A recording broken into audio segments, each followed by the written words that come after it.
welcome. Good afternoon and welcome to our Educator Wellbeing Prioritizing Mental Health for All School Staff webinar. As we get settled and members join, please take a moment to introduce yourself in the chat, write your name, your title, the organization you represent, and if you wish, a sentence about how you are feeling today, and we will get started shortly.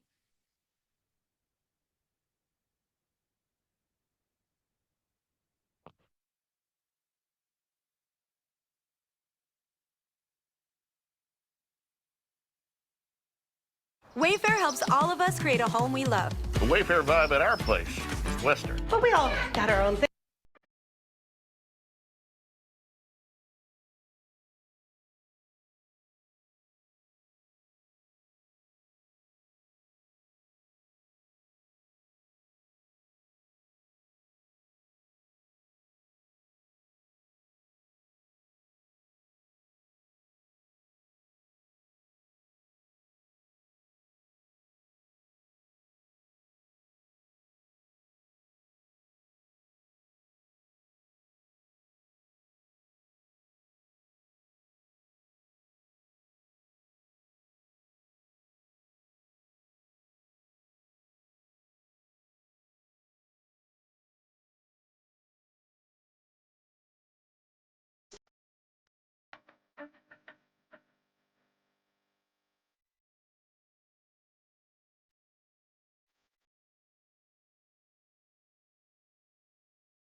Welcome. My name is Carrie Sequeira, and I am the administrator with the Office of School-Based Health Programs under the Whole Child Division, a division that was created by SSPI Thurmond to ensure we are meeting the needs of the whole child.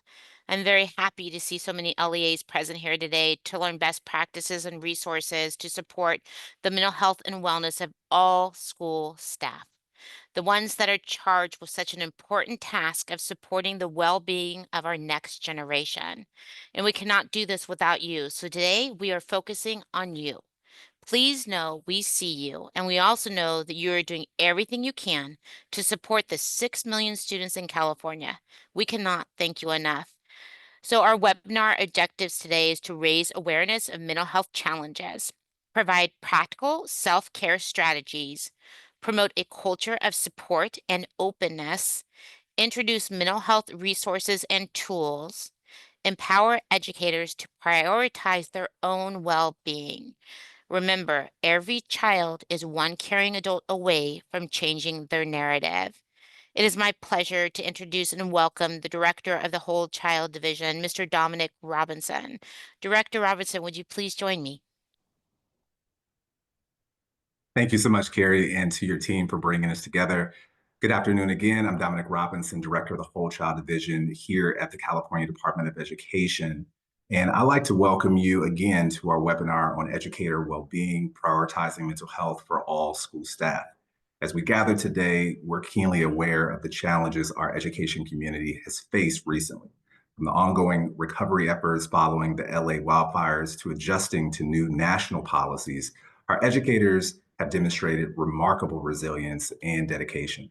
Despite these challenges, I want to emphasize that it's a great day to be an educator, as every achievement, every innovation begins with education. Our educators are the foundation of progress, shaping the future in really profound ways. This webinar comes at a crucial time. We aim to raise awareness of mental health challenges, provide practical self-care strategies, and promote a culture of support within our school communities.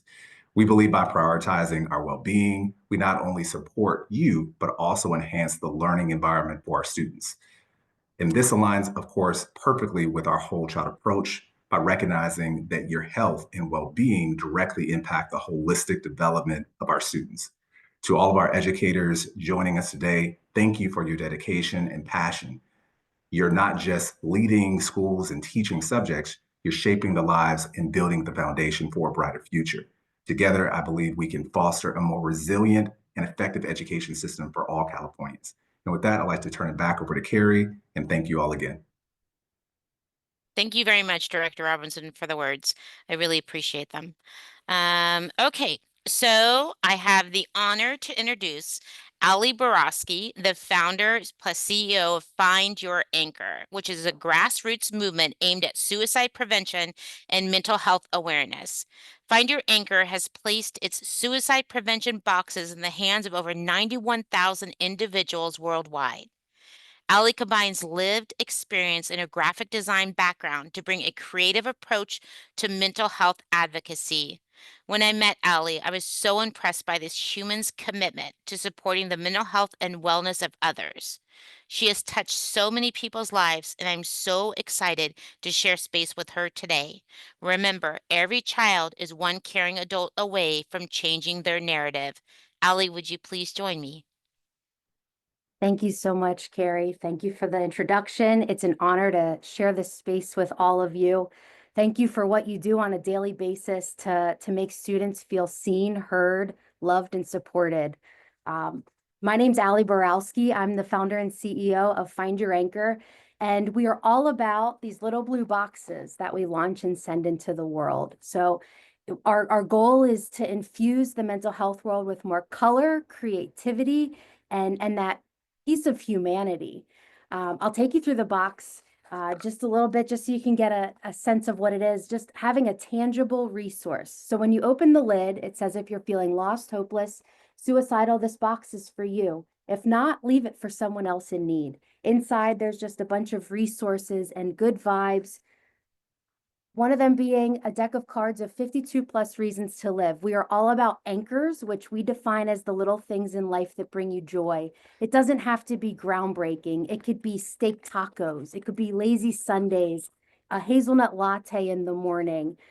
Just little things. My go-to anchors, if I'm having a bad day, I want to come home, lay on the sofa, order Chinese food, and watch Sister Act 2. It's not solving any of my problems, but it's something to get you through another night, another 2 hours, another 10 minutes. And it's those seemingly small things that I've found that can really have a profound effect when you're in that space. And it also becomes even a love language or ways to show up for others, if you know that they're having a bad day too. Also in the box, there's a bracelet. You are so incredibly loved. There's a button. We've got some stickers. There's a mixtape in here.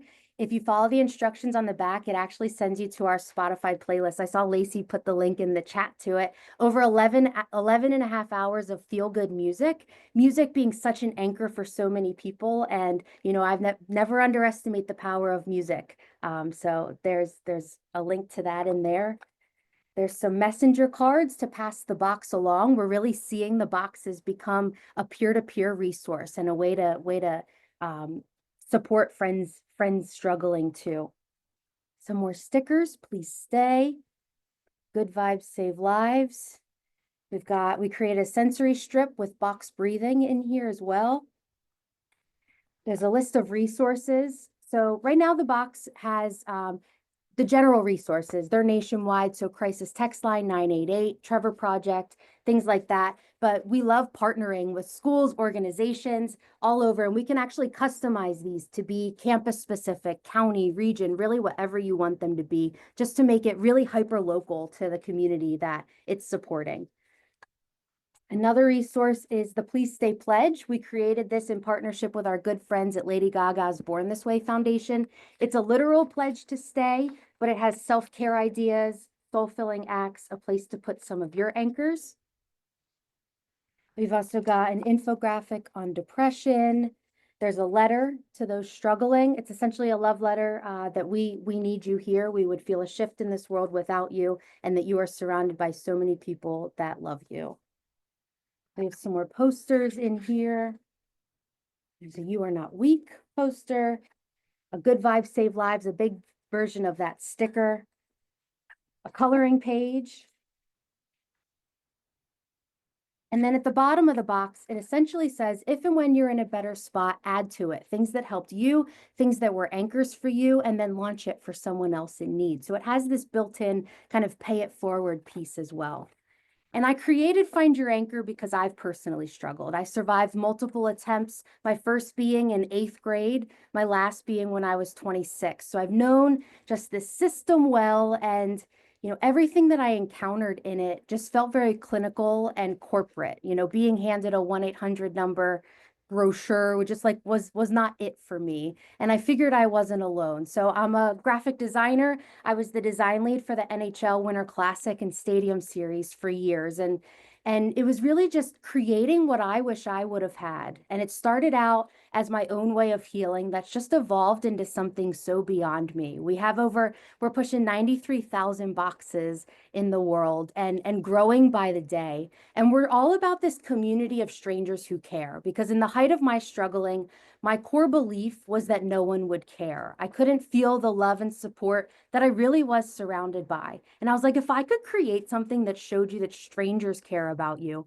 maybe it won't be so hard to believe that your friends and family do as well. So we're all about those seemingly small acts of kindness, those seemingly small joys that can have that profound effect when we're in that space. And you know, our boxes get into the world a few different ways. One is we just launch them kind of organically out in the wild for people to find in the self-help section of the library, in a coffee shop, on a park bench, on a fish statue in Amsterdam, like truly everywhere, anywhere. We've heard from people that have found boxes this way that it almost felt like divine intervention. You know, I was meant to find this box.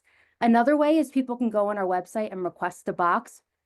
Our boxes are free for anyone personally struggling. I think it's hard enough to ask for help. You know, that financial piece and barrier should be nowhere near a mental health conversation. And the last time I was hospitalized after my attempt, they handed me a bill for $14,000, which I have so lovingly called my life tax. And it's because of that I vowed to keep these free for those who need them. So the way we support that is partnerships. We partner with schools, organizations, health departments, the 49ers, dinners, the Lakers. We do box building events, workshops. We can customize pieces of the boxes. And 100% of all the proceeds from the partnerships goes directly back into funding all the individual requests that we get. And there's tiered pricing and things like that. Happy to dive deeper. I'll put more info in the chat on how we can connect more. But we're just all about the boxes were obviously intended for those personally struggling, but we're really seeing it be this catalyst for conversations. You know, the amount of people that reach out and say, my cousin, my neighbor, my student, my coworker, my best friend struggling. I don't know what to say. I don't know what to do. And they'll use the box as a catalyst for that conversation or an anonymous gift. Friends even sending them on behalf, just an anonymous little gift from the universe, just like, hey, I'm thinking of you. Someone is thinking of you.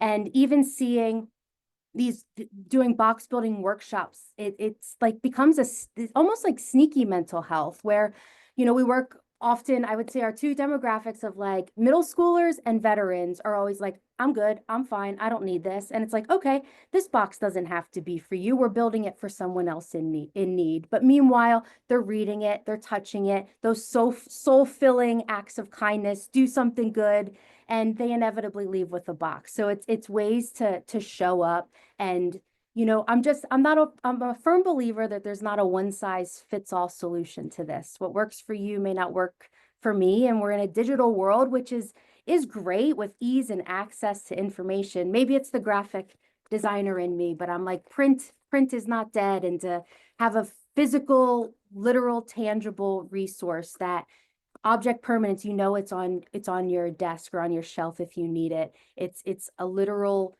piece of action to help. It's a gift to send in the mail. It's something to keep in your backpack.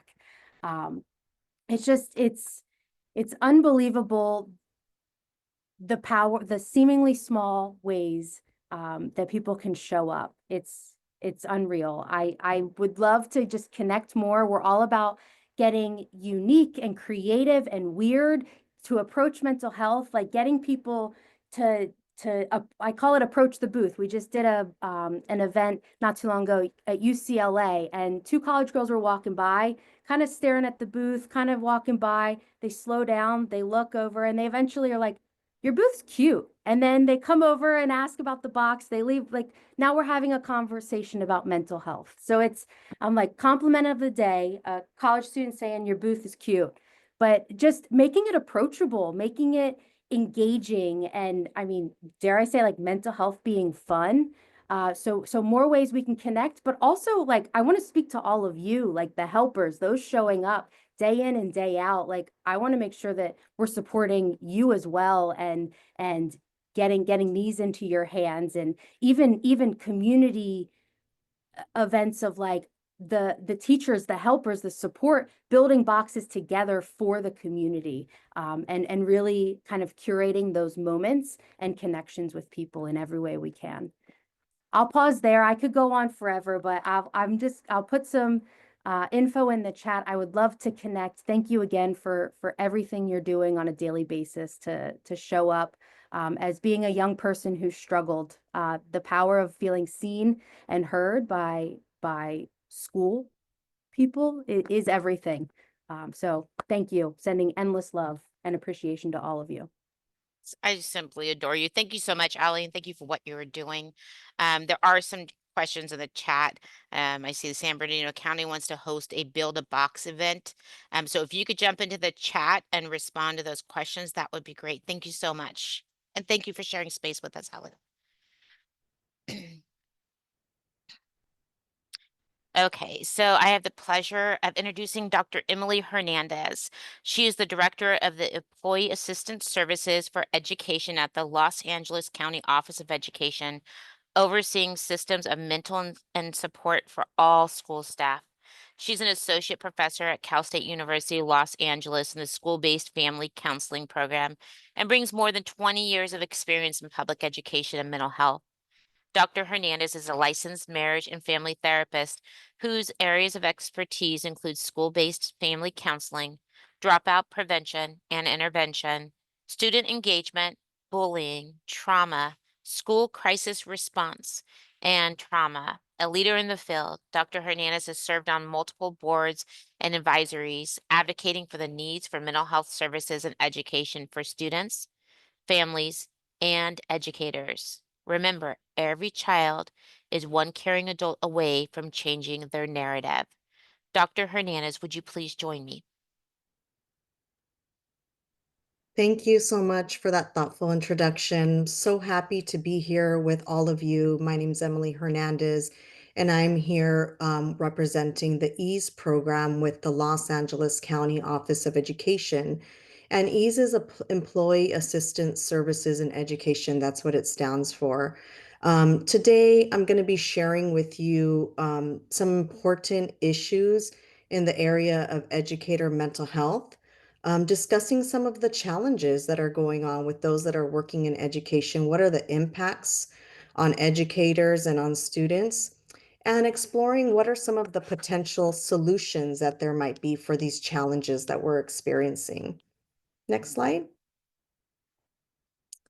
Mental health challenges in education right now are a significant concern. And why are they a significant concern? Because these challenges we know are not only affecting the educators, but the challenges that people that work in schools are experiencing, they also are affecting students, the overall learning environment, and the overall climate of working in schools. When we look at the research in this area, research highlights the importance of addressing these issues in order to be able to ensure a positive and productive educational experience for both teachers and students. So we know that um, these are intricately related to each other. It's not, we need to take care of those that are doing the teaching if we want our students to learn. In addition to that, we have to also look at our leaders, those that are leading in our schools. If we're not also taking care of our leaders, this is a trickle down effect. It's a system, right? So taking care of the entire system together, and they're all connected to each other. Next slide. So when we look at what are some of the largest stressors in education, when we look at the research, we know that educators face numerous mental health stressors. Some of these include high workloads, sometimes lack of support, and the pressure to meet performance standards and different requirements, either by the school or the districts. This is very difficult to balance, especially when, as educators and those working in schools, in addition to our professional roles, we know that we also have our personal and family roles as well. Just like our children, when they come to school, or students, when they come to school, they're not really able to leave behind what are the things, what are the loads that they're carrying in their family and in their communities? They bring all of those into the school doors, into the classrooms with them. Very similar with educators, although we're adults, we have better coping skills, but we still bring with us the things that we're carrying outside of our professional roles. And research indicates that these stressors can lead to burnout or other mental health issues if they're not taken care of, if we're not proactive in preventing some of these things from happening. And this can really impact an educator's ability to perform effectively and impact student learning. Next slide. So we are in our post-pandemic era, and we navigated the pandemic and providing service, and now we're navigating the post-pandemic landscape. And this has introduced new challenges for educators. Our research shows that the pandemic has not introduced, but has exacerbated existing mental health issues, and also created new ones, making it even more crucial to address these challenges head on. Really focusing on prevention is key, because without the prevention, it can exacerbate to a point that is very difficult to manage. And that's what I'll be talking about next. Next slide. So when we look at the impacts on educator, on the impacts on educator well-being. Mental health challenges have a profound impact on educator well-being, and our research shows that these challenges can lead to difficulties in the job sector, including decreased job satisfaction, increased absenteeism, and also a likelihood of leaving the profession or thoughts of leaving the profession. So these are all of the reasons why, as systems, as educational systems, it's really important to begin focusing on educator well-being. I like to say, as one of the silver linings of the pandemic, um, mental health of educators has really been elevated. I've been working in education for over 25 years, and never before have I seen such a focus on the well-being of educators as we do now. And this is a conversation that is long overdue to elevate how are our teachers, how are all of our employees that work in schools, how are they doing? Because we know now that it's directly linked and connected to how our students are doing and our student outcomes. Next slide.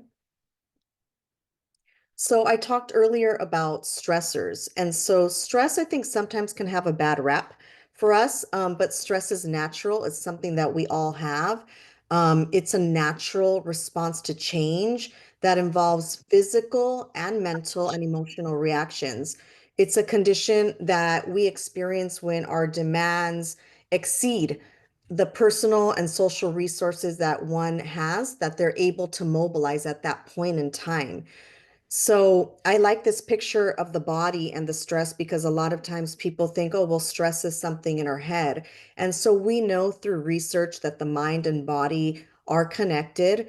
And I think there's very few organs in the body that are not touched or impacted by stress in our lives. So understanding how stress works and its effects are critical for developing effective coping strategies that work for you. And coping strategies are very unique to the person. So I like to have this picture of the body to remind people that this is something that impacts us, and we need to learn how to manage the different layers of stress in our life. Next slide. Without management of stress in our life, these types of things and long-term stressors, toxic stress, can lead to burnout in our lives. And burnout is characterized by feelings of just feeling fatigued, depleted, increased mental distance from one's job, feeling disconnected, and can reduce our professional efficacy. So we really want to recognize and aware, and learn how to address burnout so that we're able to maintain a healthy and productive workforce. Next slide.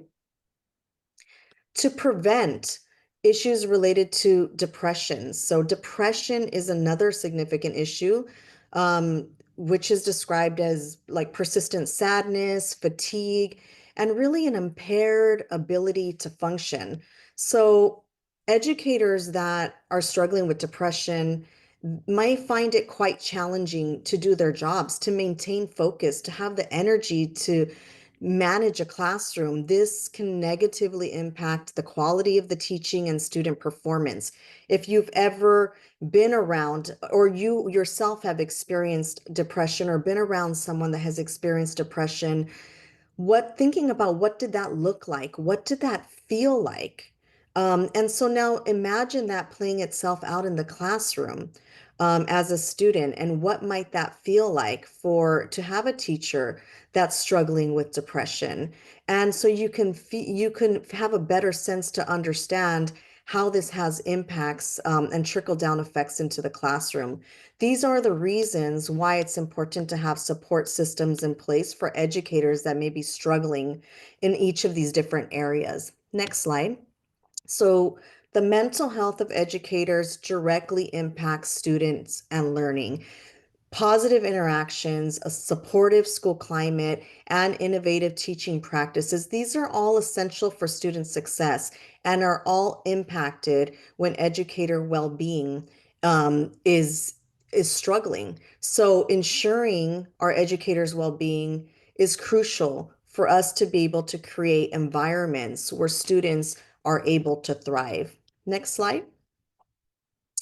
So, as we address these challenges, we need to think of comprehensive and innovative ways, multiple different ways to provide solutions, implementing holistic coping strategies, providing training and psychoeducation. It's my timer on managing burnout and secondary traumatic stress, and offering wellness curriculum and programming in our teacher education and counselor education credentialing programs. Making institutional commitments to mental health support is important, including accessible services such as employee assistance programs that understand education and focus on educators. These are all really important components in order to continue fostering educator well-being in our schools. Thank you so much for your time.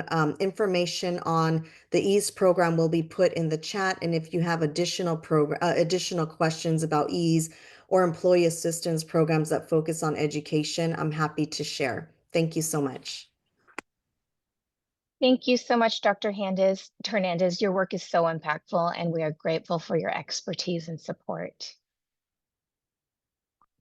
I'm so thrilled to introduce Dr. Mary Beth Boyer, our Education Programs Consultant at CDE in the Office of School-Based Health Programs. Her focus is on behavioral health and suicide awareness. Dr. Boyer earned a doctoral degree in educational leadership for social justice and a master's degree in cross-cultural teaching. She has served as a school administrator and taught in public and private schools at the primary, elementary, secondary, and post-secondary levels. Her research includes the development of equitable intervention strategies, emphasizing the need for robust policies and practices that safeguard student and staff well-being. Come join us, Dr. Boyer. Thank you, Pam, and thank you, Allie, and thank you, Dr. Hernandez, for joining us. So if we think about it, on average, we spend about a third of our time at work. As a result, the workplace can be an exceptional opportunity to promote mental health. A supportive work environment can provide stability, purpose, growth, and social identity, all factors that contribute to positive mental health. However, the opposite also holds true. An unsupportive work environment can lead to burnout, depression, anxiety, and other mental health challenges, just like we heard from Dr. Hernandez.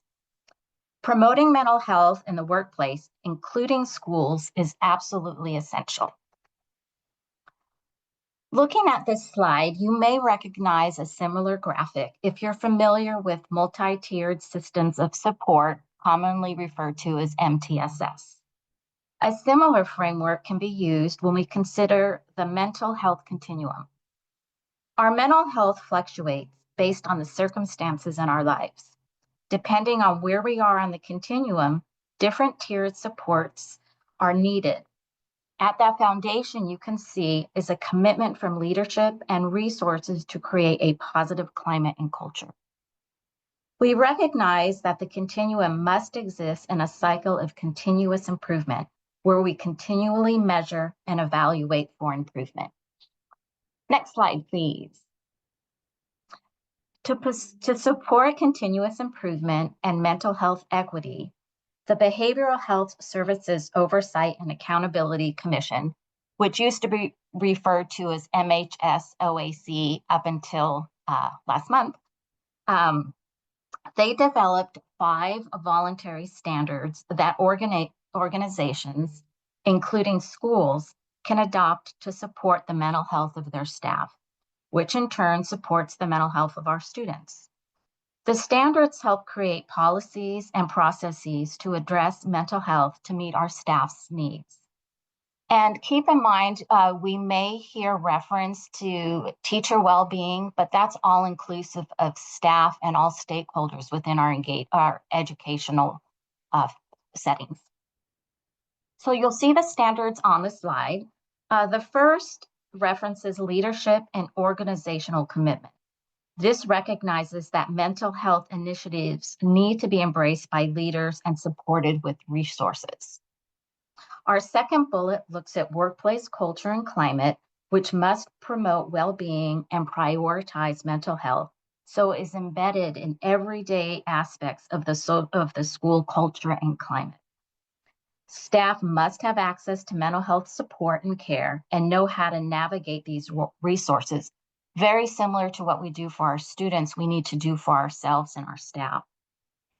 Our fourth bullet encourages counties, districts, and school sites to be prepared to respond to crises and support staff in high needs circumstances. So think about this strategy as proactive as opposed to reactive, so that we are prepared for the crises that we have seen recently with the fires and crises that will come about in our future. Lastly, measurement, evaluation, and continuous quality improvement require us to measure, track, and make changes based on data related to workplace mental health.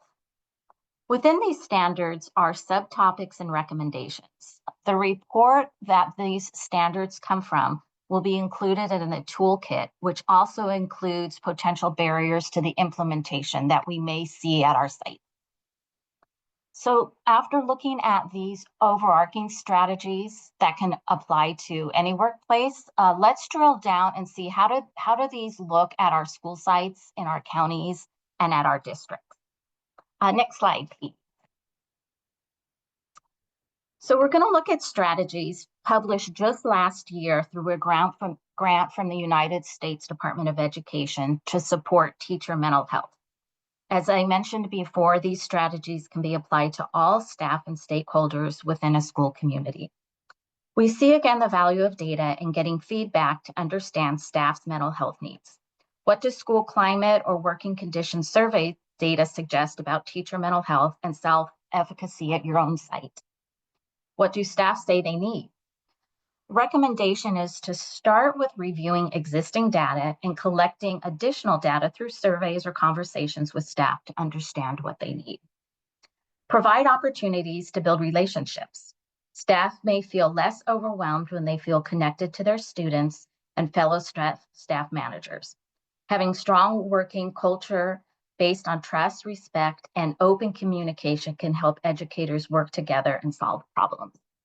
And when we look at building relationships, I want to share an example. When I was at a certain school site, leadership had brought in a nutritionist and a chef on one of our designated PD days. And it was an early release day. So we were all mandated to be on campus for the PD. Well, it was very different than what we had expected. We had the nutritionist and the chef on site.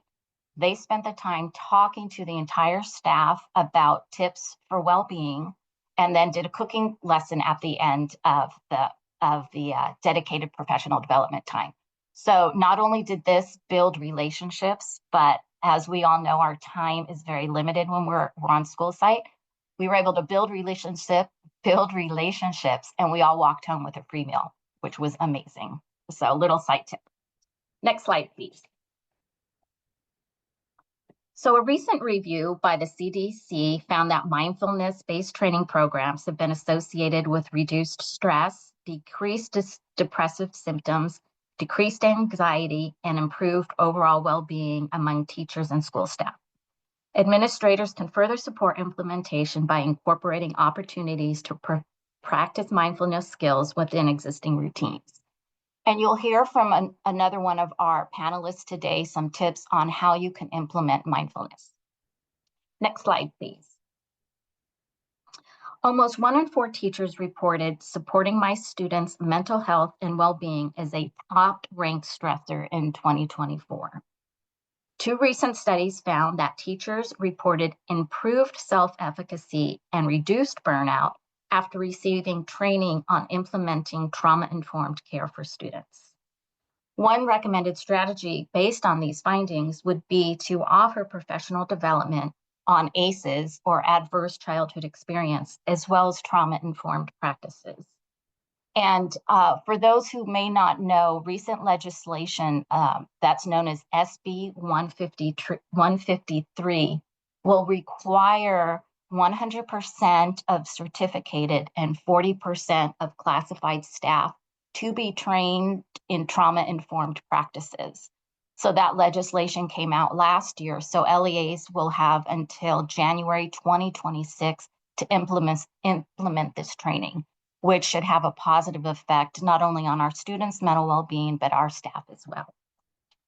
Next slide, please.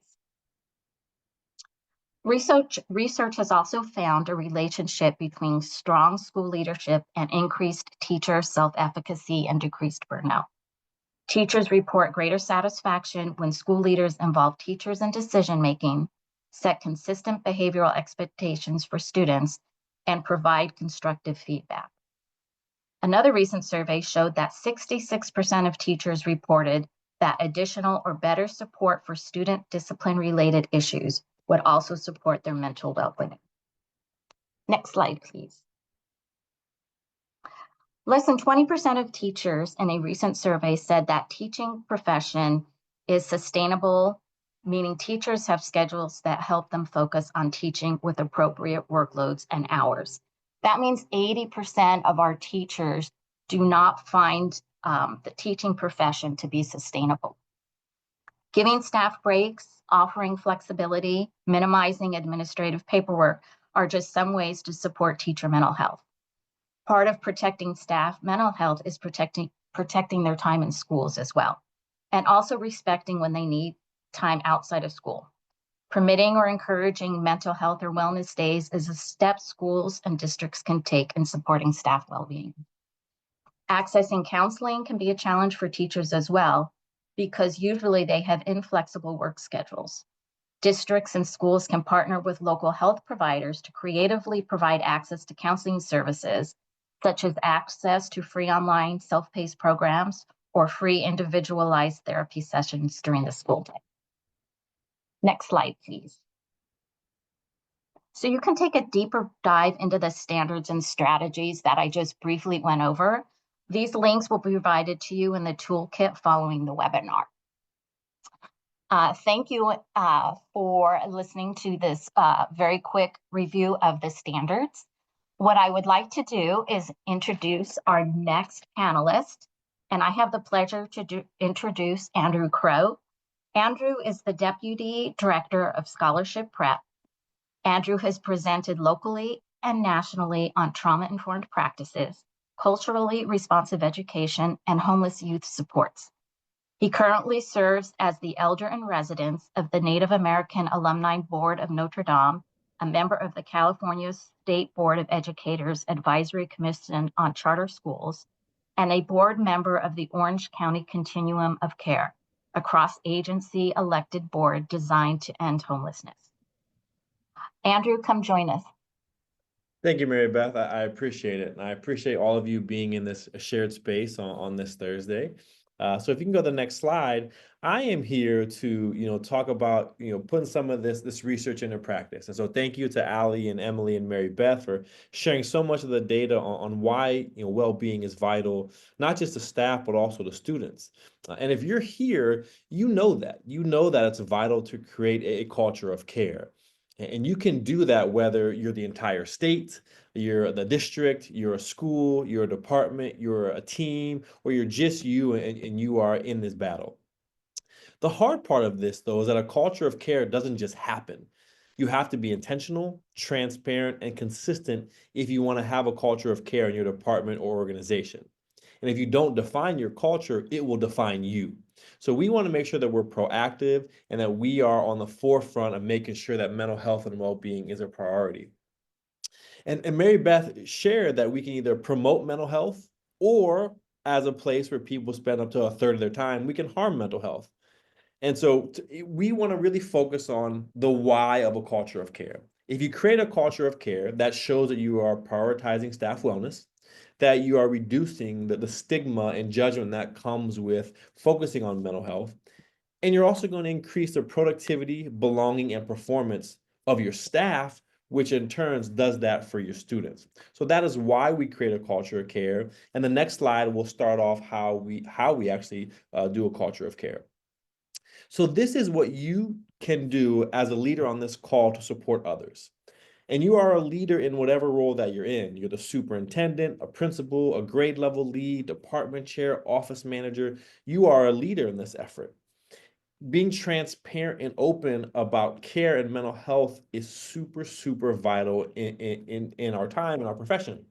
You can start in your weekly huddles. You have a huddle up to review what happened this past week or preview the coming week. You can start with a check-in, a grounding exercise. How are we feeling today? In your coaching sessions, you can make sure that you have a touch point first, how someone is doing maybe outside the school setting before you talk about their performance. You can help lead professional development trainings or advocate for them on trauma-informed practices. It can be through CPI. You can talk about how our staff members can deflect issues instead of escalate, de-escalation, relationship building. You can be a leader in that sense. And for us at Scholarship Prep, one thing we implemented were annual surveys to actually find out how we are doing on supporting mental health and how we can do it better. So next slide. Here are just a couple examples of how some of our leaders do check-ins. When they are meeting with their teams, they all put their own spin on it.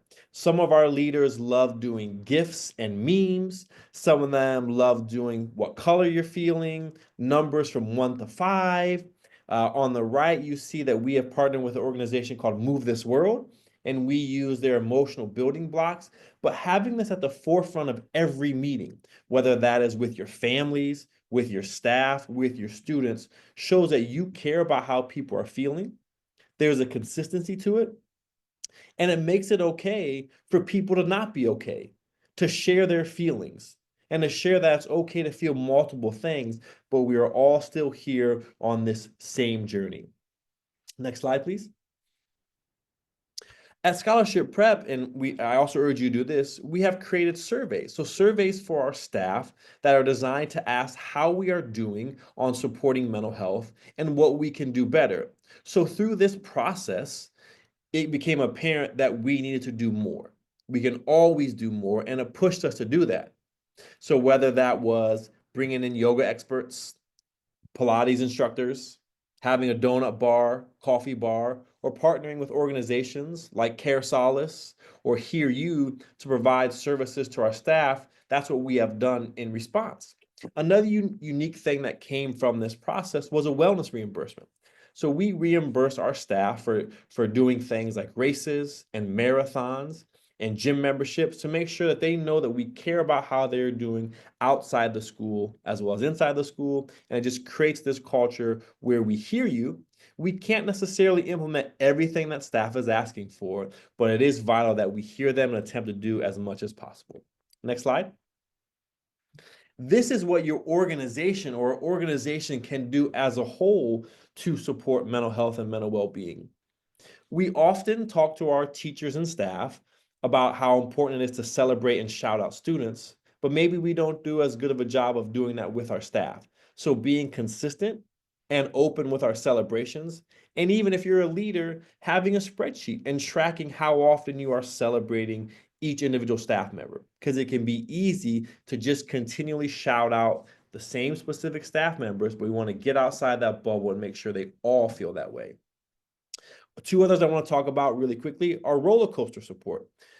We know how the school year is going to go. We start in August and we go until May or June, and we find that we ride that roller coaster through the year. The year starts off really wonderful, and then November and December come, and there's not as many breaks, and the holidays are there, and we know the staff are going to feel a little more stress and maybe have some strain on their mental well-being. And then we are entering that area for the second semester. February and March are really long. Spring break is a long way away. So anticipating that those are the times when your staff is going to need more touch-ins. Maybe professional development is canceled for that day.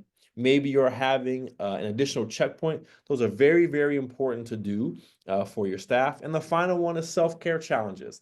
I love that, Allie shared that she loves watching Sister Act 2. And so at Scholarship Prep, we encourage our staff to find what self-care looks like for you and do that. It might be music. It might be movies. It might be field trip. We're down here in Southern California, and so many of our staff, Disney is their self-care. Great. Who can we pair up? Who can we partner up? And we're going to have a trip to Disney outside of here. And it's amazing watching the Disney folks go and do that. But talking about that at your organization, at your school, naming that and promoting it is one way that you can create that culture on your campus, your organization. Next slide. And this is what you can do for yourself. The first thing that you have to do is define what self-care looks like for you. Only you can do that. Only you can decide what your mind, body, and spirit need. Is it a habit you want to replace? What you want to do with your free time? Or just identifying what brings you joy? And once you do that, you have to start small. What we encourage our staff to do is avoid the all or nothing thinking. I am going to get rid of all fast food. I'm going to cook at home for every meal. And usually that fails. And you start the cycle over again. Or I'm going to go to the gym every morning. I'm going to run 6 marathons this year. And we fall into that all or nothing trap. So we want our staff to start small and just small changes that you can do. And then to make that more successful, we ask them to integrate. Integrate your changes with what you're already doing. You want to get some more steps in? Great. Ask your boss or a coworker, can you take a walking meeting? So instead of Zoom or instead of a phone call, or instead of just sitting in the office, let's go for a walk. Let's get some fresh air. So integrate that. You haven't seen your college friend in a long time, person you went to high school. So maybe let's do some yoga. Let's get on a Zoom and let's do yoga and integrate those things. You want to pick up trash in your community. So you are getting out, getting exercise, getting fresh air, but also helping your community. So integrating it allows us to not have so many pieces to try to manage. Final thing is for you as an employee, as an individual, to be okay asking for a mental health day, and for you as a leader to make it okay for your people to ask you for a mental health day. So when that comes up, allowing yourself to name your stressors and to ask for that day. And when you're doing that, avoid letting other things get in the way. I don't have the time for a mental health day. I don't have the money. Feeling guilty about it. Or unrealistic expectations that if you take one day off, everything is going to be set back. We want to ensure that you feel positive and supported at your organization and that you are also doing that. I thank the presenters before me. I know you're going to hear some wonderful more presenters about how you can do that, but thank you so much for joining us, and I look forward to connecting in the future. Thank you so much, Andrew, for your expertise and insights on creating a culture of care. I am now honored to introduce Matt Redham. He is the School and Community Wellness Advisor for Butte County Office of Education and one of the founders of Trauma Transformed in Oakland, California. Matt is a licensed therapist who has dedicated his career to better understanding the impact of traumatic stress and inequity on children's, families, and communities. A survivor of complex trauma and the Camp Fire of 2018, Matt brings a blend of lived experience and professional experience to his work, enabling him to connect with a range of communities. Matt lives in Chico with his partner Megan and his sons Liam, Caleb, and Cormac. Remember, every child is one caring adult from changing their narrative. Please join us, Matt.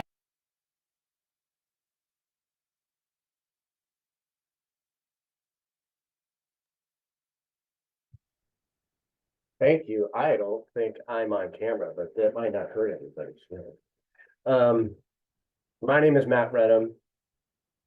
It's a pleasure for me to be here. I want to thank CDE for inviting me and having us talk about some of the work we did post campfire. I'm going to do something now before we do that. I'm just going to talk to folks from LA County right now. Look, like I didn't know honestly what I needed after the campfire. I had no idea. And I'm going to talk about wildfire recovery. And I'm going to encourage you, if you were somebody who was impacted by this fire and you feel that thing in your stomach, like, turn me down. Turn me down. Go do something else. It's 10 minutes. I don't take it personally. I believe here are one of the few communities that can say, we see you, we see the pain, we see the confusion, we see the anger, the hurt, we see the hope, those glimmers of hope, those glimmers of connection, those moments where like those people you never thought you would connect with, those communities, those silos that have been broken, like we understand that. We can't take any of that pain away, but you need to understand something I don't think we did. There are people who see it and who understand it. So I needed to say that. I'm going to talk to you a little today about how we started recovery, and I'm going to chunk that into basically what did we help support the day after through the first month through the first year, and the first year after. When I say we, this was never a me. There's folks on this call, Carrie Dawes from Paradise Unified School District, folks like Dina Kepsalis, folks like Tom Taylor, who's the current superintendent of Paradise Unified, Scott Lindstrom, Shirley Williams. This was a we. You know, we talked about educator wellness. I have heard some beautiful things. I'm sitting here smiling because so much of what was said is what we have found to be real, right? But I also want to center this concept before we get started. Like, it isn't just about mindfulness and yoga and understanding mental health. It is about the way our systems interact with their employees. It is about transparency. It is about empowerment.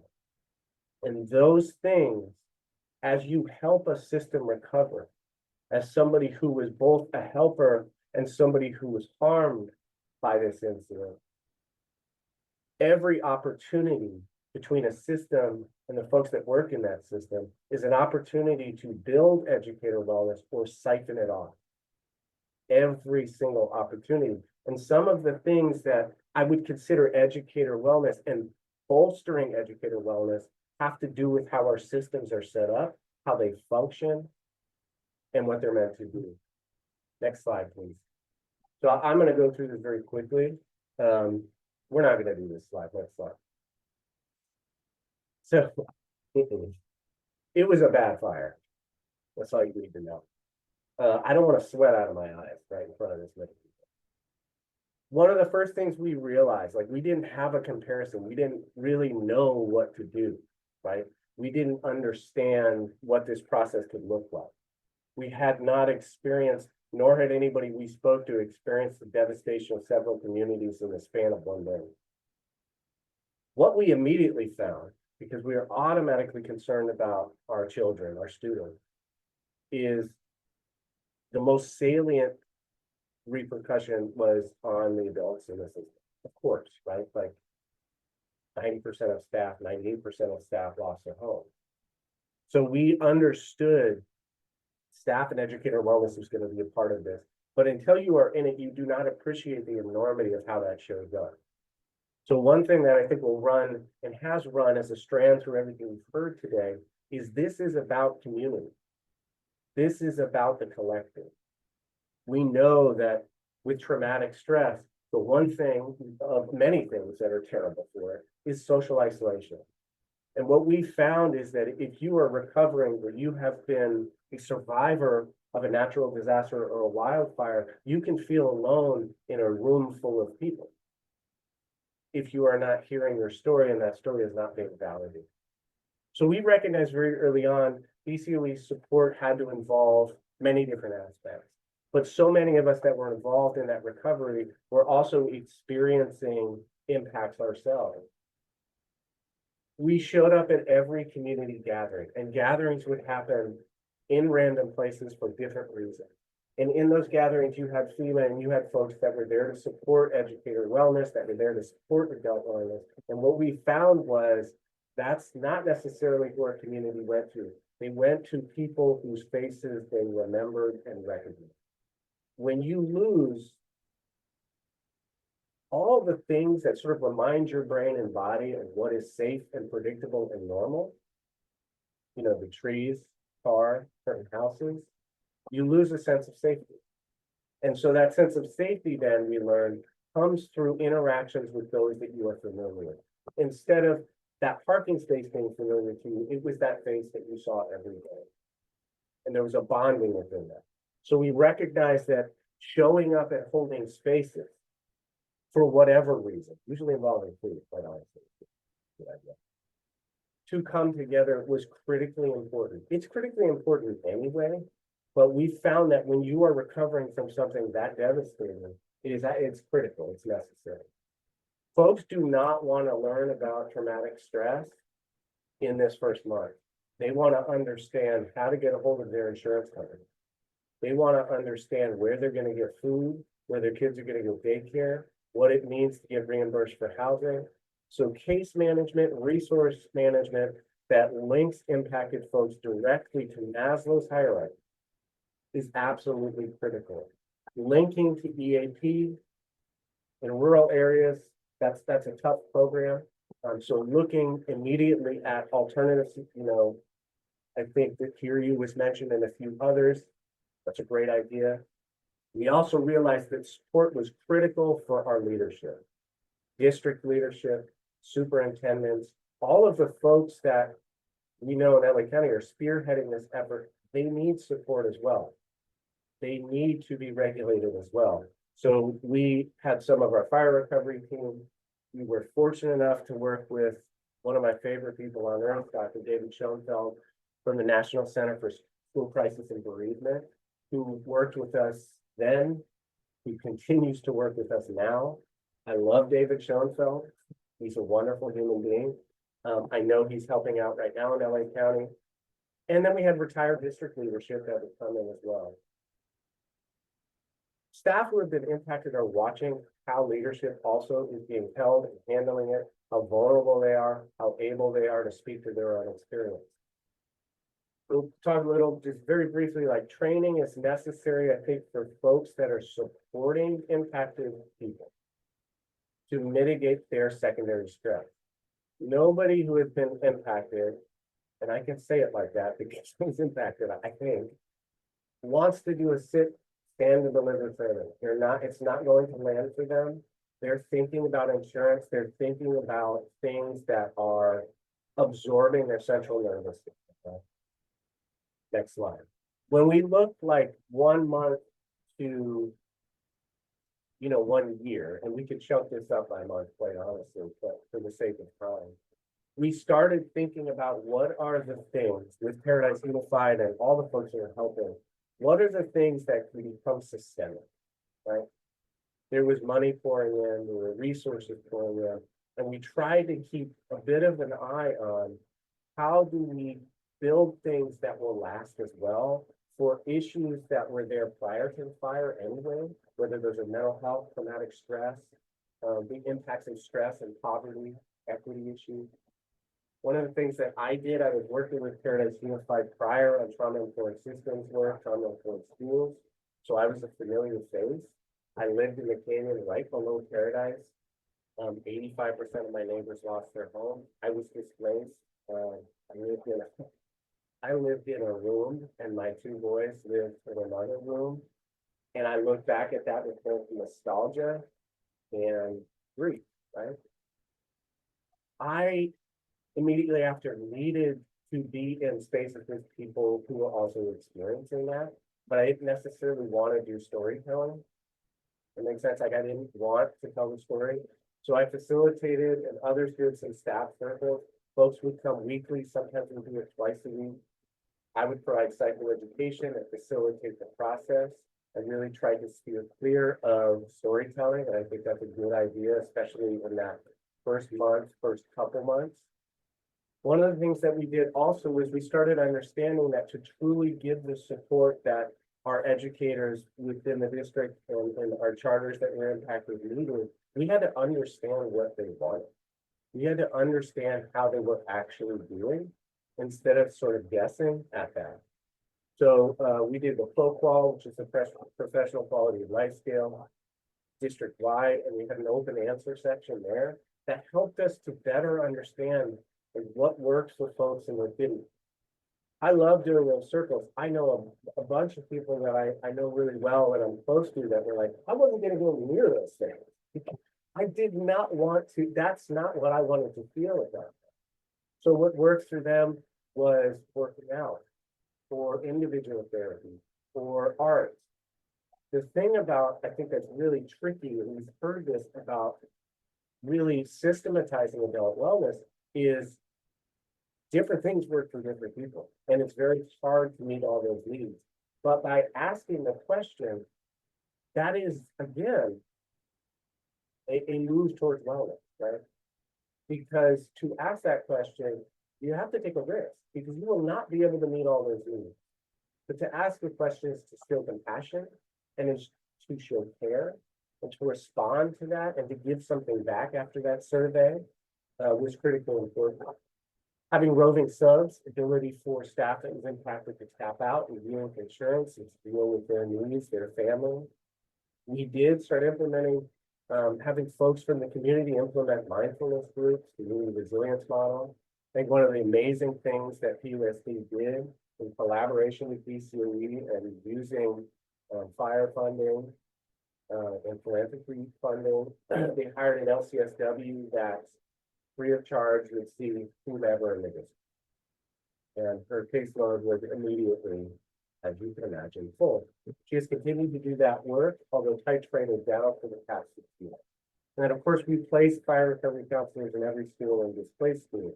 What does that have to do with educator wellness? They went through this together, quite literally, in parallel. And for a teacher to know that there's a resource available, a help and a caring human being to sit in front of an impacted child boosts their wellness. There was worry, there was concern. And so to provide those supports to students oftentimes leads to educators feeling, okay, I can not worry about that piece that's being. Next slide. When you sort of enter this stage of what we call renewal, right? So we have response and then recovery, and then oftentimes there's renewal, and that is not a linear process. I want to be extraordinarily clear about that. That you sort of revolve back to this state of crisis, and then you may move into stages of recovery. Renewal is the concept that you're beginning to look forwards to what do we want to create that is something more than what we have. And that's a really long process and a really important process. So as we moved past the first year, we started offering things like CrossFit. A lot of the things you've heard here today, you know, on site. We had a massage chair, like USD had a massage chair at a bunch of sites. And like every time I would go visit a school, folks were like in that chair. And I'll tell you what, I said that. These micro practices have the ability to change culture. They have the ability to change the relationship between the district office and its staff, between larger systems and those folks that are doing the work on the phone. Staff mindfulness, those groups continue. We recognize that to provide an ongoing offering is really important. To continue to offer space to deal with and learn about overwhelm, to learn about stress, to learn about trauma. And so we continue to do that. We had ongoing support from David Schoenfeld to look at how recovery sort of shifts over time and how that impacts educator wellness. And then, as I said, we had that therapist, USD had that therapist on an ongoing basis that continue to provide those services for staff. Next slide. So, you know, what did we learn? A lot. I was thrilled to see that MTSS-like framework. We believe that to truly systematize this and to address it and to move from acknowledging it and talking about it to addressing it, it has to be in a framework. And we believe an MTSS framework, 1, 2, and 3 is a great way to do that. This, you know, recovery from this and supporting education and wellness is about community. We get hurt in relationship often. We have to heal in relationship. So all of the strategies that we think about to assist Paradise, Assist Magalia, Assist all the surrounding communities like Concal. Almost all of them involve some linkage to one another. And lastly, I'll say there's always a high focus on acute traumatic stress. But when we realize, and what I think LA County will realize, is parallel to that, grief and loss. And grief and loss isn't something to be treated like trauma. Right? Grief and loss is a human condition. And we learn that to address that human condition, we have to speak. I appreciate the time, and my heart goes out to everybody who's been impacted, and just know we are. Thank you so much, Matt. We appreciate you. Thank you for sharing space and telling us your story. We greatly appreciate all the resources as well. So I'm really excited to introduce our very own Sarah Eaton, Associate Government Program Analyst with California Department of Education. She earned her Bachelor of Arts in English from California State University, Sacramento. Her passion for education and youth advocacy drives her work and informs her approach to policy and program development. Sarah is committed to making a positive impact in her field and continues to work towards advancing the well-being of children through her professional endeavors. She's joined by Pam Kahuka, who is our school health education consultant, whose focus is on social, emotional learning, and mental health initiatives. She is our school counselor, PPS, and has over 23 years experience implementing and coordinating student support services to support the physical, mental, and social emotional health of our school students in Sacramento City Unified School District. I'm really excited that we're going to be talking about calming centers. So remember, every child is one caring adult away from changing their narrative. Sarah and Pam, will you please come and join me? Thank you, Carrie. Good afternoon, everyone. Today, we will be discussing calming spaces and how these spaces can help support staff well-being with best practices and examples from California. These spaces are essential for fostering mental health and overall well-being for all school staff. Next slide, please. Calming spaces, often called calm corners or well-being rooms, are designated areas within schools where staff can step away from stress and regain emotional balance. These spaces are designated to support emotional well-being by providing a retreat where individuals can manage their stress, take mindful breaks, and restore their focus. Rather than being a quick fix, calming spaces are a key part of creating a school environment that prioritizes mental health and provides a supportive atmosphere. By incorporating calming spaces into the school settings, we help promote a culture of well-being that benefits everyone, making it easier for individuals to manage emotions and stay focused throughout the school day. Next slide, and Pam, take it away. Thank you, Sarah. And the benefits of calming spaces can help all school staff manage the pressures of the school day by providing a dedicated, quiet space to recharge, with the goal of promoting emotional balance, reducing stress, and increasing focus and productivity after taking these short breaks. We absolutely know you're making impacts supporting the mental and behavioral health of all adults on campus. Now, what does that look like, and what can it look like? Next slide, please. Well, we'd love to help brainstorm ideas for your calming space. Creating an environment can be about designing a space that is accessible, promotes comfort and emotional support and balance for all staff. 10 things I would recommend include soft lighting. Bright lights can feel harsh, so soft, warm lighting like fairy lights or LED strips helps create a soothing atmosphere. So don't put away all of your holiday lights yet. Also, consider adding a lamp with adjustable brightness as well. Number 2, comfy seating options. Think cushion bean bags, oversized floor pillows, or even a cozy nook with a soft chair. Comfort is key to helping us relax. Aromatherapy like diffusers or scented sachets, essential oils like lavender or chamomile can be great for relaxation and promote a peaceful vibe. 4, soothing music or a sound machine. Create a playlist or calming music or set up a white noise machine. Nature sounds like rain, oceans, wave can be especially grounding. I recommend using Allie's playlist from findyouranchor.us. 5. Textured fidget tools.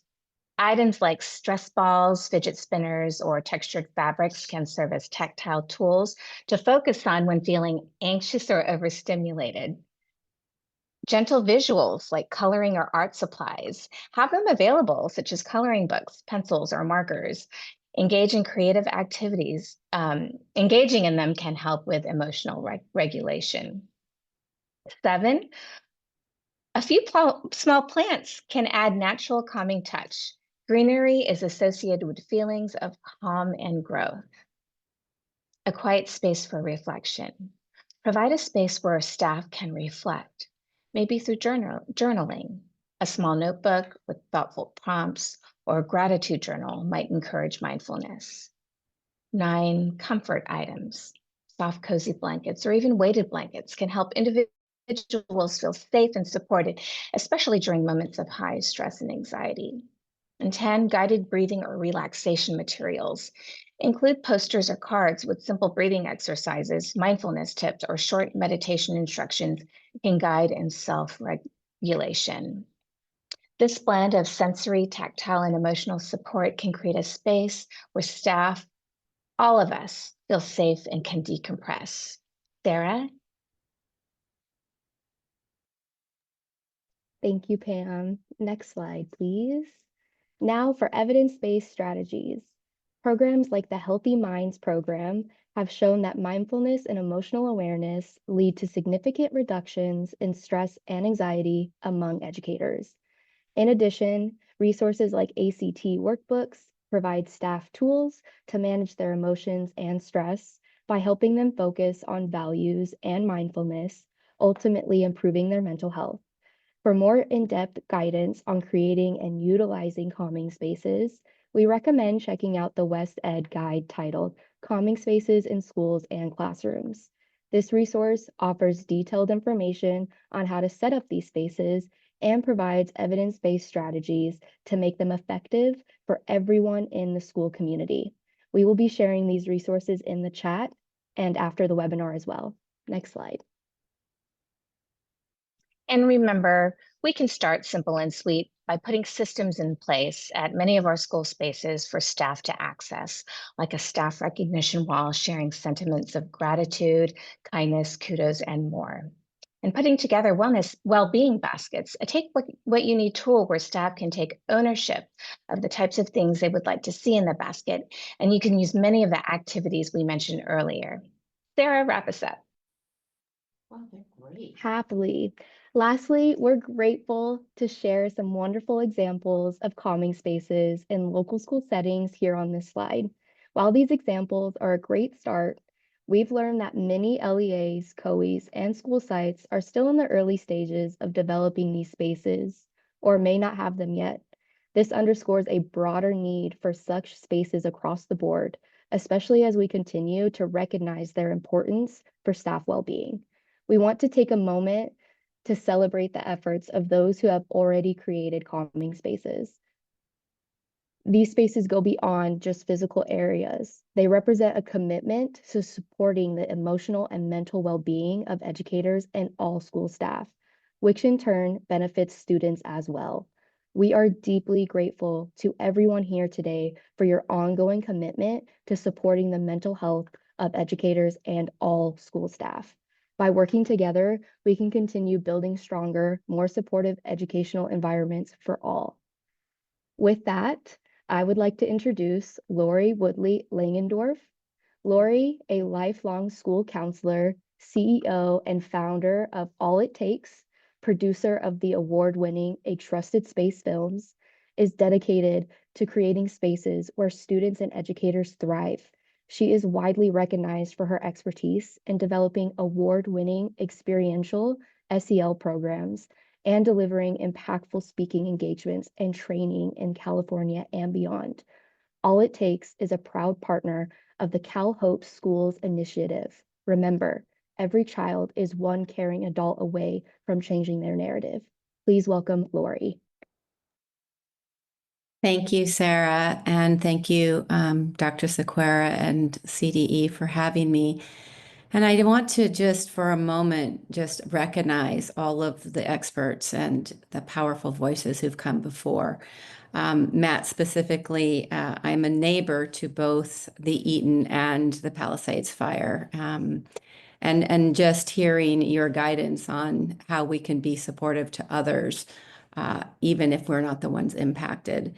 And as everybody who still is on after this long webinar, I invite you to take a deep breath. And next slide, please. And just check in with yourself right now. So much amazing information just has come through for us, right? Dr. Boyer and Hernandez, the science and the research powerfully letting us know the why.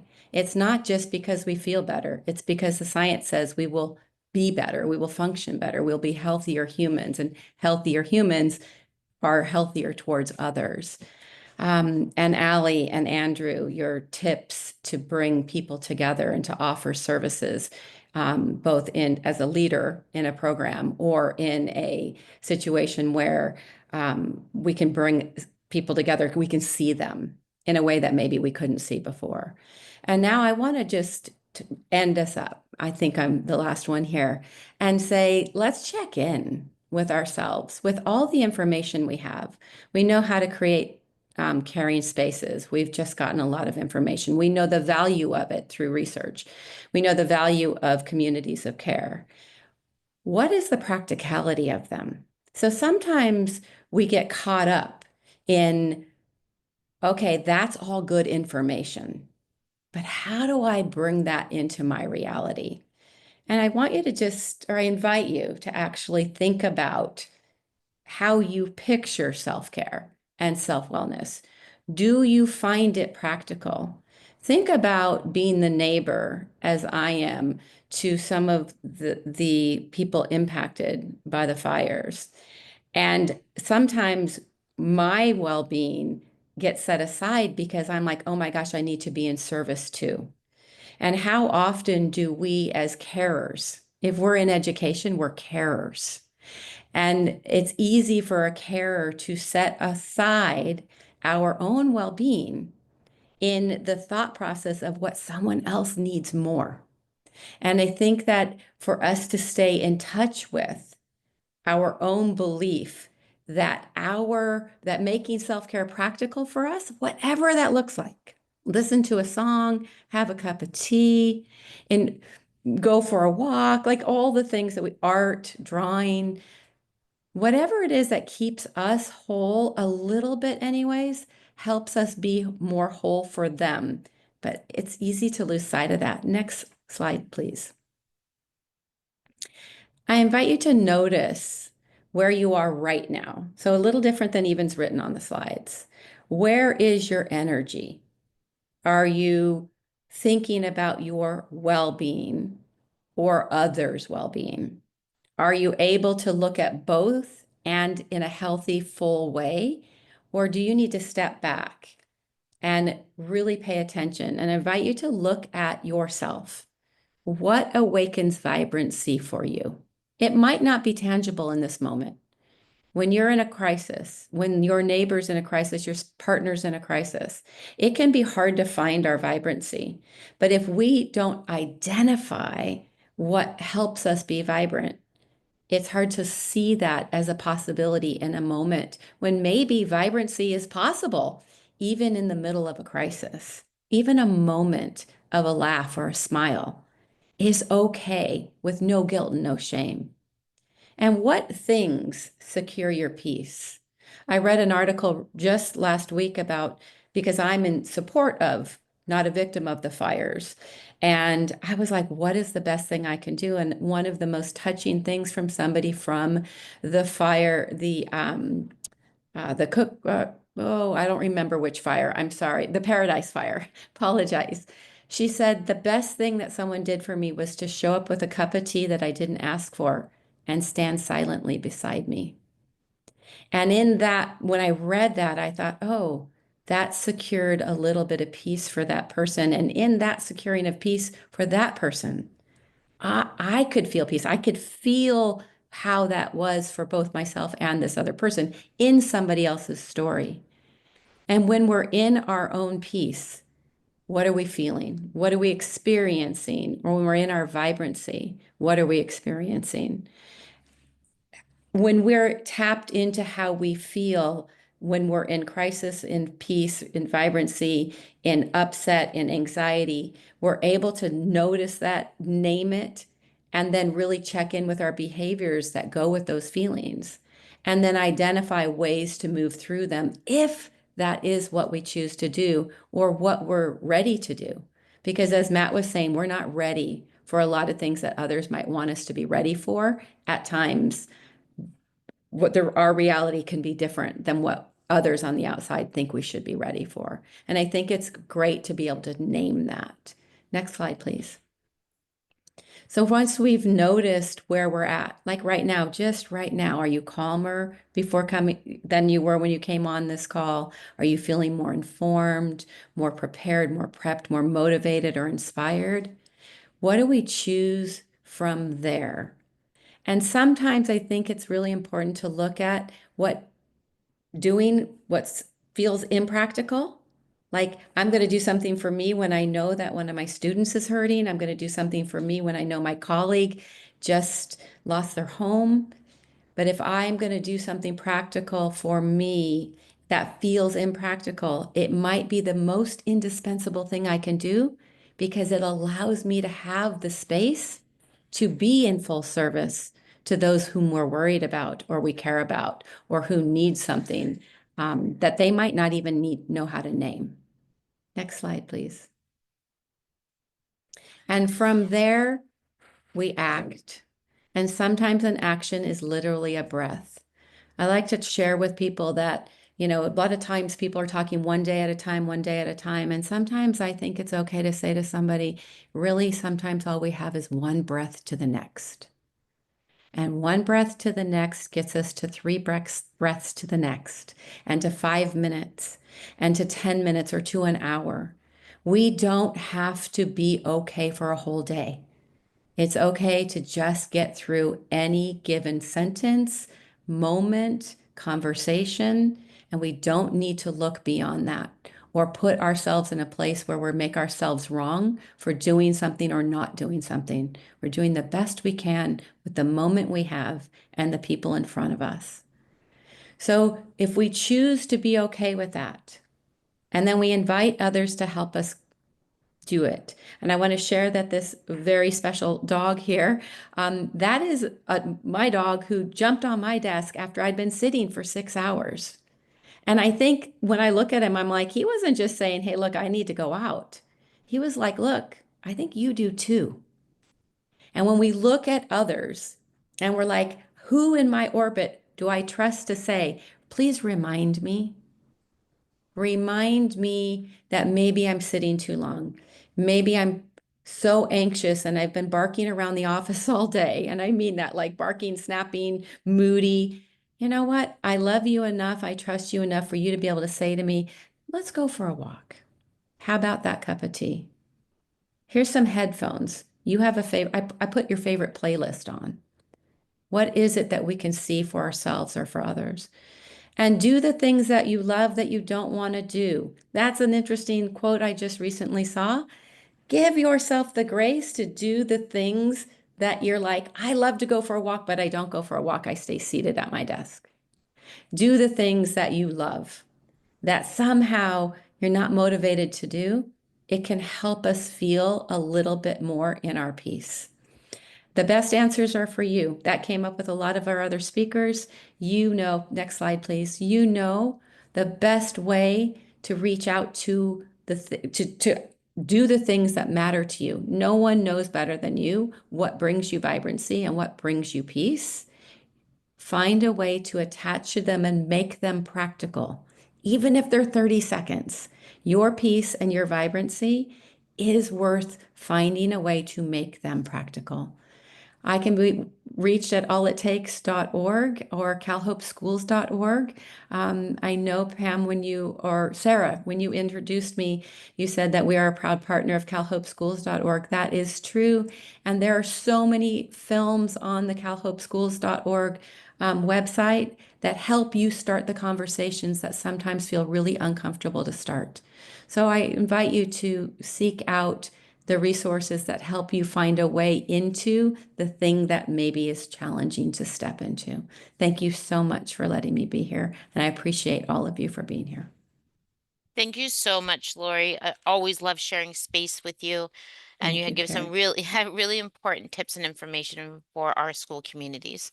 Okay, so I have the pleasure to introduce our last speaker, Amy Blackshaw. Amy serves as the Behavioral Health Project Director at the California School-Based Health Alliance. Prior to joining CSHA, she spent 10 years leading comprehensive school-based and school-linked health centers at La Clínica de la Raza, where she managed the delivery of primary care, sexual and reproductive health services, behavioral health, health education, and youth development. Remember, every child is one caring adult away from changing their narrative. Hi, Amy. Why don't you go ahead and come and join me? Hi there, everyone, and thank you so much for inviting me to be part of this panel. I know that we've been on this call for a good stretch, so I thank all of you who are still here with us. Of course, take care of yourself if you need to log off, but I'm glad to be able to contribute to this conversation. You've already heard from great presenters so far on many aspects of supporting staff wellness, and my contribution to this conversation is really about the power of leveraging partnerships to support staff well-being. The California, if you can go to the next slide, the California School-Based Health Alliance is a statewide nonprofit that is dedicated to improving the health and academic success of children and youth. And really our work is about advancing health services in schools. And with that work, we work with so many schools and partner organizations throughout California and are really witness to amazing innovations that happen now to support school health, both the health of the students and of school staff. So I'm just here to share with you some models of how partnerships with school-based health centers, wellness centers, other partner organizations, community-based organizations can offer a lot of meaningful possibilities to support the wellness of the adults on school campuses. You might not automatically think of partners such as school-based health centers as resources for staff wellness.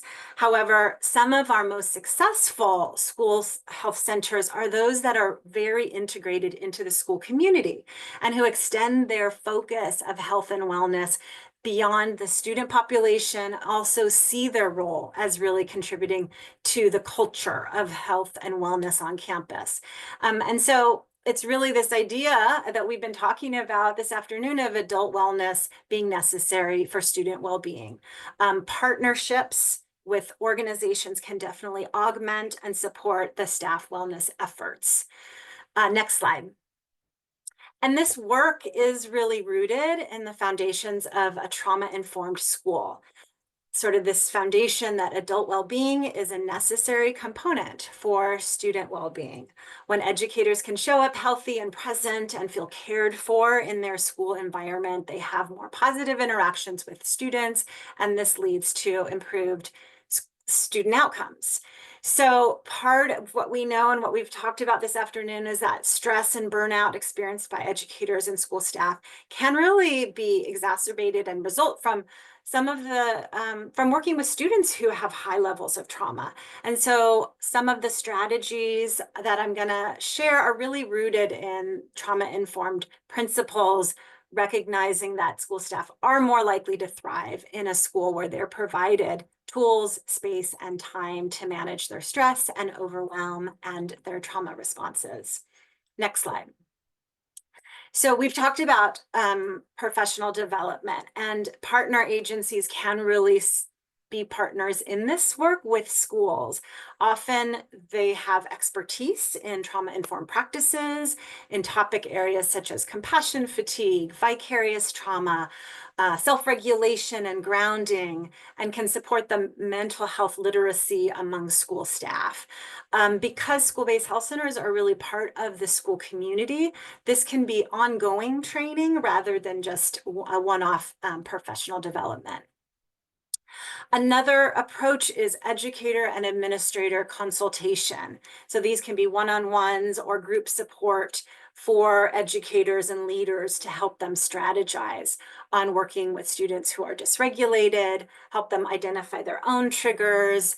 It's a more personalized support than professional development. And we have examples of school-based health centers who have done this, who's offered this kind of mental health consultation to administrators, really integrating trauma-informed reflective practices for school leaders so that they have those tools already before a crisis happened on their school campus.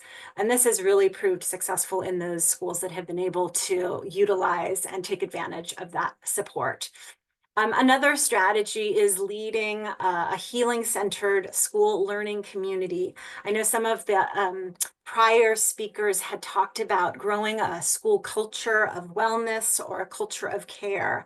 So this is a staff development curriculum that's been developed by school-based health center staff that brings school folks together to do work together, to do peer work together, reflection and learning about trauma and the impact that it can have on them personally, and together building some strategies for healing. We know that trauma-informed work is relational at its core, and that there's deep value in nurturing the supportive adult relationships and connectedness among school staff, reducing isolation that they might be feeling. So rather than focusing on just self-care, it's more of a collective care model. We can go to the next slide. An ambitious approach to support staff wellness that we have seen is through hiring a trauma-informed wellness consultant for teacher support. And this was an article from the LA Times that highlighted a program in East Oakland where the school and the school-based health center hired a therapist to really be able to provide direct support to teachers. This could be a check-in about a particular student. This could be processing of a stressful moment. It could be meeting together to be led in a mindfulness or grounding exercise, really allowing a space for teachers to process how their students' trauma is affecting them. And when teachers really understand what traumatized behavior might look like from their student, this can help them understand, tap into their empathy, tap into their trauma-informed practices, which ultimately will help them be able to come from a more trauma-informed restorative approach rather than a punitive disciplinary approach. So while this is an ambitious endeavor to hire someone to really support teachers and educators, it can be replicated on a modest scale. It could be utilizing a portion of a behavioral health provider who's providing support to students on campus, having a portion of their time dedicated to the school staff. Maybe that's just a few hours a week, but that can really be helpful for folks to take advantage, and also a message that the administration recognizes what teachers experience, what educators experience, and that it's okay to need that support. If you want to go to the next slide. We already talked about safe spaces or calming spaces. Environmental wellness is really a useful tool and can be something that's not a huge lift to have a dedicated wellness space for staff on campus. We've talked about the need for a place to recharge, to connect with themselves and one another. And school-based health centers, partner organizations, CBOs can really support this work, both through bringing funding, also helping bring young people in to help design it, to support getting the right furniture and creating a space that feels restorative. Again, as I mentioned, educators need to know that there is no judgment when they need help or they need a timeout. And actually, by doing this, they're being really responsible. They're recognizing that they're taking care of their own regulation so that they can support students more non-judgmentally. So we're really wanting to honor and celebrate educators being able to take care of themselves in this way. And this is an important acknowledgement from school leaders that teachers may be experiencing vicarious trauma from the things that they're experiencing from their students. I'm going to keep us going. If you want to go to the next slide. So just why to bring partners into staff wellness work? It really allows for growth of the capacity to support staff wellness. And how great to have additional folks who have expertise in wellness, who are not wearing so many different hats as we know our school administrators have to hold daily. This really is the power of partnership. This further integrates partners into the school community. We know that it takes the village, that schools can't do it alone, that bringing in partners to support behavioral health for students is really key, and that can also be extended to the adults on campus. That integration builds trust with the partner organization. It brings visibility, and when educators feel that support personally from the partner organizations, the school-based health centers, it makes them feel that trust in referring their students as well to these resources. It's bringing more resources to your school sites, really beefing up the behavioral support, extending that to the adults on campus. So I really want to just go to the next slide because I know we're way past time. I want to leave you with some resources that we've created that you're welcome to utilize or adapt or share out. I just want to thank again the Office of School-Based Health Programs for putting together this webinar, for inviting me to be part of the panel, and feel free to reach out to me directly if you have any questions. Thank you all so much. Thank you so much, Amy. I really appreciate you and the information. Amy, would you mind sharing those two resources? Drop the links in the chat. That would be wonderful. Sure, I Well, can do that. thank you so much. And with that, we are going to end our time here together with each one of you. I want to thank you so much for everything you do for the students. And I hope today, just for a moment, you have some ideas and resources and supports that you can actually pour your cup and fill it up. I'm going to leave you with the remember, every student is one caring adult away from changing their narrative. Thank you very much and have a wonderful evening.